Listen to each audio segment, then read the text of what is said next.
Welcome to Spiritual Awakening Radio and a format of satsang today, a Sant Mat Satsang Podcast, featuring readings from the Gospel of Thomas, from the Mandaean Gnostic scriptures, from the Odes of Solomon, from Kabir, Sant Tulsi Sahib of Hathras, a bit of Rumi, and some other Sufi poet mystics. Swami Vyasanand and Singh, welcome to Spiritual Awakening Radio. Living a life powered by spirituality. Live from the living one.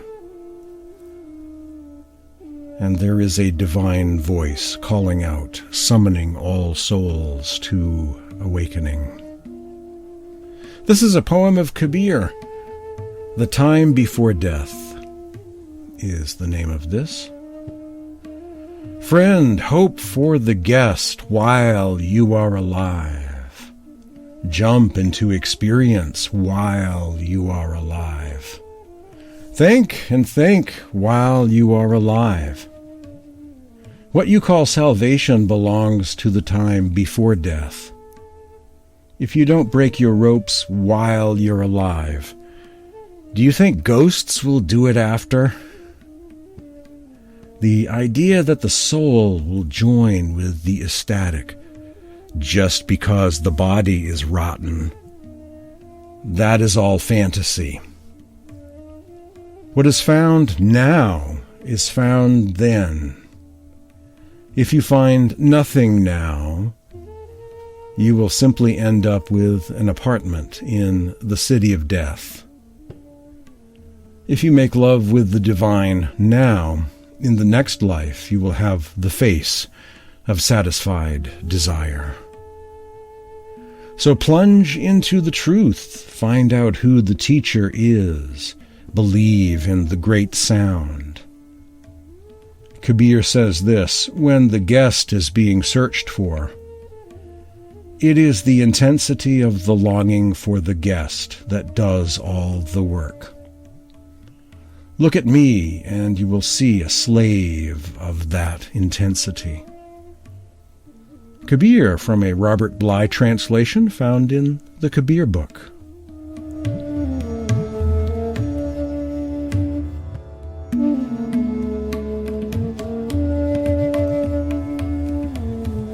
Seek to see God now, liberation during this life. A mystic poem of Sant Tulsi Sahib of Hathras. Hathras, India. In this life, the concept of salvation all describe. To meet the Lord by dying while living, none discloses. They all speak of the goal of salvation after death. How to attain it while living, no one says. Were they to reveal the method of achieving release while living, then alone would Tulsi be convinced of their words. Who speaks after seeing with their own eyes, and teach the method of salvation during life, they are of the stage and stature of saints, for they reveal the quintessence of the soul. Tulsi Sahib of Hathras. Like many mystics have in the past, railed against conventional religion with its talk and promises and theories, but at the same time not offering direct mystical experience, putting the spiritual life off till some future epoch, some afterlife period, future life. Meanwhile, nothing now. Live from the living one is the theme of the saints and the mystics. The term Heyi in Mandaic Aramaic means the living one. It's the Mandaic Aramaic term for the Supreme Being, the highest, also referred to as the life or great life. This term living one is actually quite often used in Gnostic writings such as the Gospel of Thomas and other Nag Hammadi texts. For instance, in the Gospel of Thomas, saying 111, "The heavens and the earth will roll up in front of you, and whoever lives from the living one won't see death." Whoever lives from the living one won't see death. This is from saying 59. Look for the living one while you're still alive. Look for the living one while you're still alive. If you die and then try to look for him, you won't be able to. So close to Kabir, isn't it? All mystics speak the same language, come from the same place. And this is from the Odes of Solomon. And he who delights in the life will become living. Whoever joins the immortal becomes immortal. Whoever delights in the living one becomes living.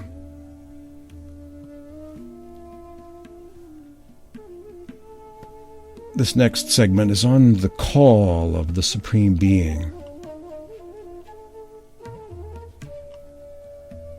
The divine voice. There is a divine voice calling out, summoning all souls to awakening.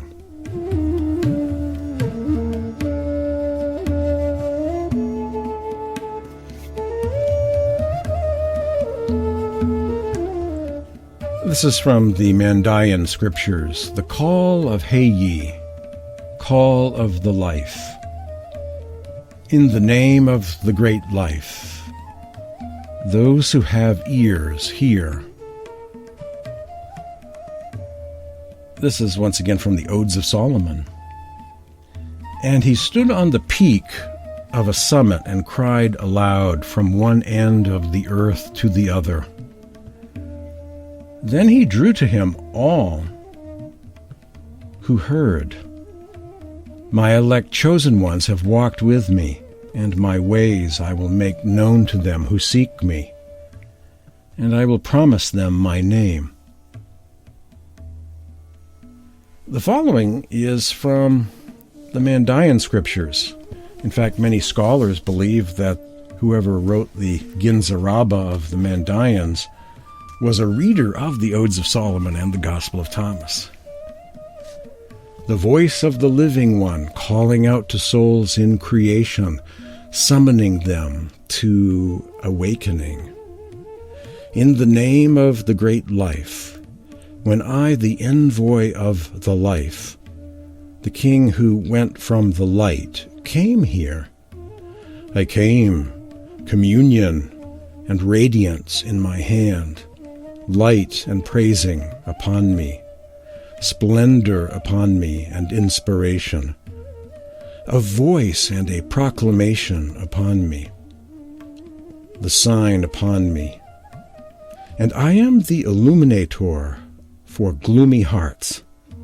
With my voice and my proclamation, I sent out a call into the world. A call into the world I sent out from one end to the other end of the world. I sent out a call into the world. Let everyone take care of himself.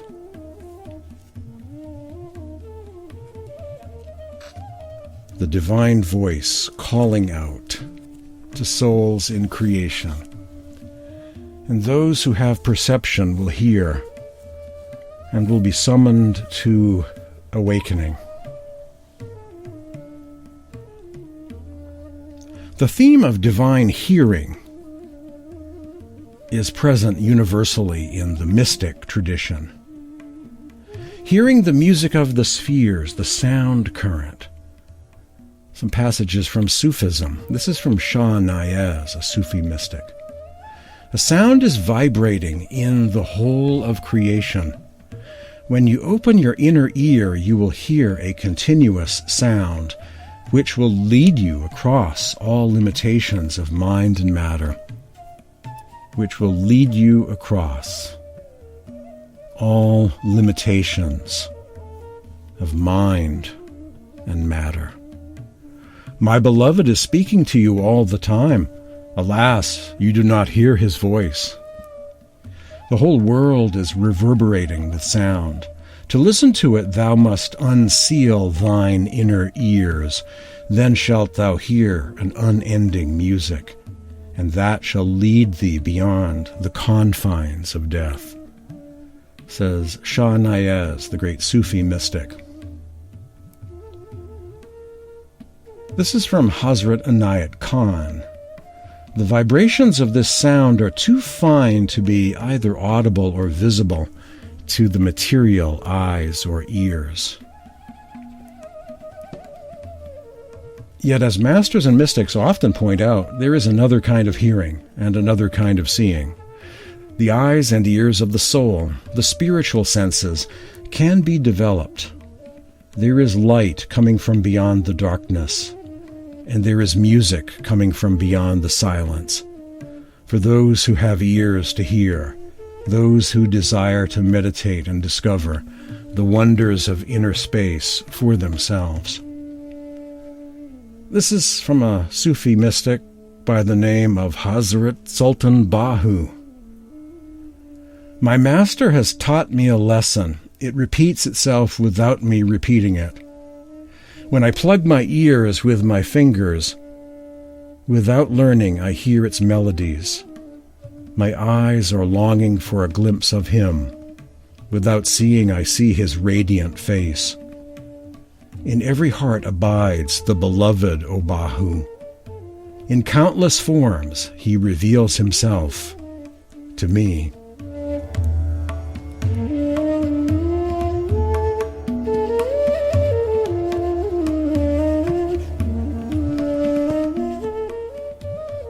A verse of Rumi poetry. Rise above thy mental horizon, O brave soul, and listen to the call of music coming from above. Swami Vyasanand of Dehradun, a spiritual successor of Maharishi Mehi Paramahans and Swami Sant Seviji of the Sant Mat tradition, on Surat Shabd Yoga, meditation upon the inner sound. In the inward journey of the soul, Chal Hansa Nij Desh, Swami Vyasanand says the question arises, what is the secret of correct technique for sound meditation, for Shabad meditation? Sant Radhasoami says, focus your consciousness stream on the inner space. You will find the divine sound which will lead you beyond the snares of this illusory world. You should focus your consciousness or inner current in the middle of the eyebrows, which is known as the 10th gate, Ajna Chakra, or third eye. The practitioner will attain one-pointedness through this practice.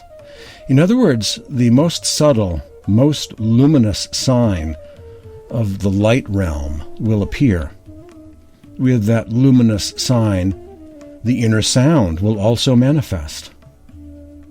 Sant Paltu Sahib once said, out from that burning light comes the divine sound, and only the one immersed in the samadhi or deep meditation of divine knowledge can hear, none other. Swami Vyasanand, this is the sound that is heard when concentrating on that first mark of light. Due to carelessness, it is possible to also hear the other sounds of the lower realms that have the potential to distract the consciousness current.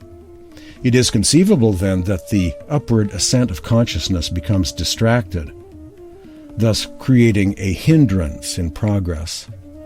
This is because only the central sound has the power to attract the consciousness to the center and pull the soul up, carry the soul to the center of a higher realm.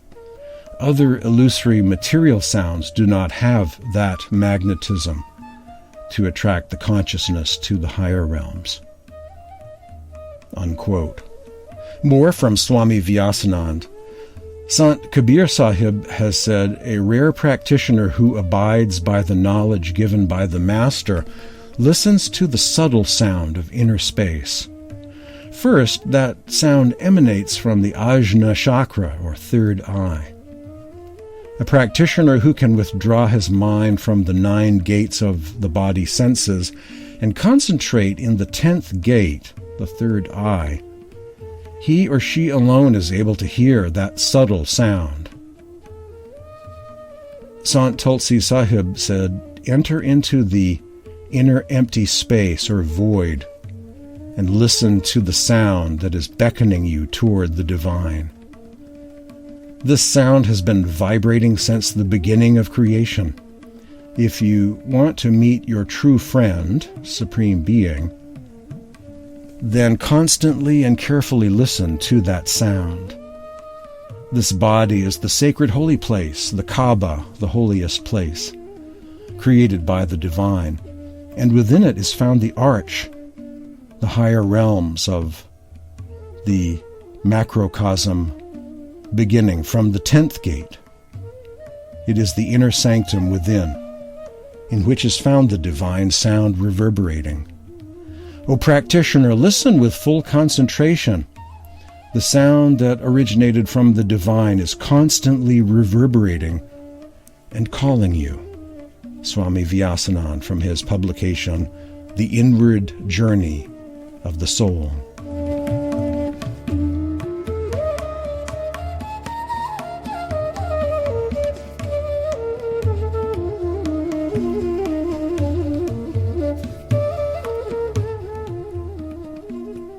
This is from a satsang discourse, a fairly recent one, in fact, from Baba Ram Singh. Not a 2,000-year-old text or even a 19th century mystic, but something from the year 2020 AD. Actually, 2022, come to think of it. This is a more recent translation of something that came out not too long ago. I believe it was just a couple of months ago, actually, not a couple of years ago. Satlok Sachkhand is our true home. A discourse of Baba Ram Singh, the true timeless, eternal, heavenly realm, the realm of truth and spirit. Satlok Sachkhand is our true home. Swamiji Maharaj tries to awaken souls like us who have lost and forgotten the devotion of God Almighty. Swamiji Maharaj, in the first line of his Bani, his hymn, that had been previously quoted during this talk by Baba Ram Singh, tries to explain to be very cautious, very, very cautious and thoughtful, as this world is a lie, unreal, and illusion.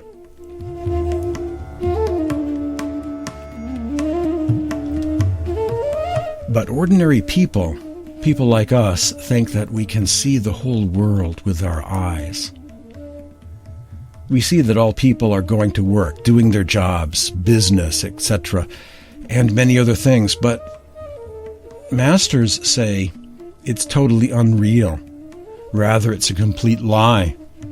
To see reality or truth, you must obey the instructions of your master and do your Simran and Bhajan, the repetition of sacred names and meditation upon the inner light and sound, for 2.5 to 3 hours daily. Leave all 9 senses below and contemplate at the 10th door. See with your knowledge, i.e., your wisdom eye, so that you can see the real truth. From these eyes, we see an unreal world. The world which we are watching through these eyes is destructive and will get destroyed today or tomorrow, because the world is materialistic. Understand this very seriously. Things will be destroyed. Things which get destroyed are a lie, are an illusion. So what is real? Soul is real. Master is real. God Almighty is real. Simran is real. Only these 4 things are real. Even in the community where we live, it is not real. It is given to us only for 4 days to get our karma. So saints say What are those 4 days? Childhood, adolescence, adulthood, and old age. With childhood and adolescence are growth, nourishment, and studies. With adulthood, marriage, children, and business, and so on.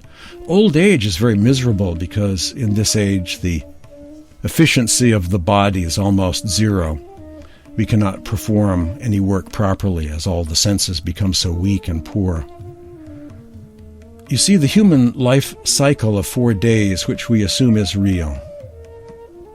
In the end time, nothing goes with us, neither our family, money, health, possessions, not our body.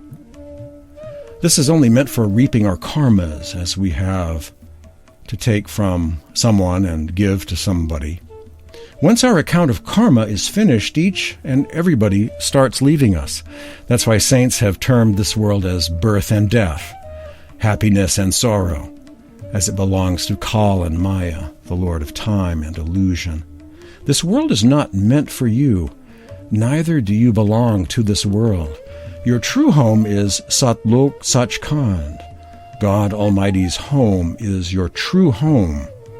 You are an integral part of God Almighty. And till the time our soul reaches the true home, we won't have any happiness or satisfaction in any of these worldly objects. This world is not real. We have taken birth and death 1,000,000 times. We don't even know where our last life was from, where we have come from, and which place we will be born again. That's why saints and Mahatmas spread awareness of Nam, the divine positive power of light and sound, and remind us all to be very thoughtful and cautious in a way that doesn't assume it for real, this outer world, because this world belongs to Kal and Maya. You belong to that ecstatic world where there is no question of life and death, happiness and sorrow, thirst and hunger. It is only about peace and joy. That's why saints and Mahatmas take a human form to get us all back to Satlok Sachkhand, where we have come from. They don't come here to entangle us with this world, nor worldly relations. So Swamiji Maharaj explains to us what the reason is that makes our soul come back again to this world, and that is ego. Me, myself. These two have entangled us brutally. These two have entangled us brutally. This egotism has taken all of us to all 8.4 million life forms and cycles of transmigration, cycles of birth and death. That's why Swamiji Maharaj says sacrificing this ego has no side effects. Rather, it has significant advantages which will liberate your soul. So saints and Mahatmas don't belong to this world. When we have taken birth, we come empty-handed. When we leave, we go empty-handed. You are not body nor mind. You are an integral part of God Almighty. But living for so many ages, we have mistakenly misunderstood this world as our true home. Above was excerpted from or based on a recent account of a satsang talk given by Baba Ram Singh at an ashram in Maharashtra, India. Satlok Sachkhand is our true home. Thanks for joining me today for this Sant Mat Satsang Podcast, production of Spiritual Awakening Radio. My name is James Bean. Like, subscribe, follow this podcast so you get alerts about new podcasts as they get uploaded each week. Also visit my website, spiritualawakeningradio.com. In conclusion, wrapping up today's podcast, once again that gorgeous poem of Kabir, Full Circle We Come. Says Kabir, friend, hope for the guest while you are alive. Jump into experience while you are alive. Think and think while you are alive. What you call salvation belongs to the time before death. If you don't break your ropes while you're alive, do you think ghosts will do it after? The idea that the soul will join with the ecstatic just because the body is rotten, that is all fantasy. What is found now is found then. If you find nothing now, you will simply end up with an apartment in the city of death. If you make love with the divine now, in the next life you will have the face of satisfied desire. So plunge into the truth, find out who the teacher is. Believe in the great sound, says Kabir. Follow the meditation practice. Become awoken by the divine voice calling out that summons all souls. Practice the meditation. Live from the living one, and you'll be living a life powered by spirituality.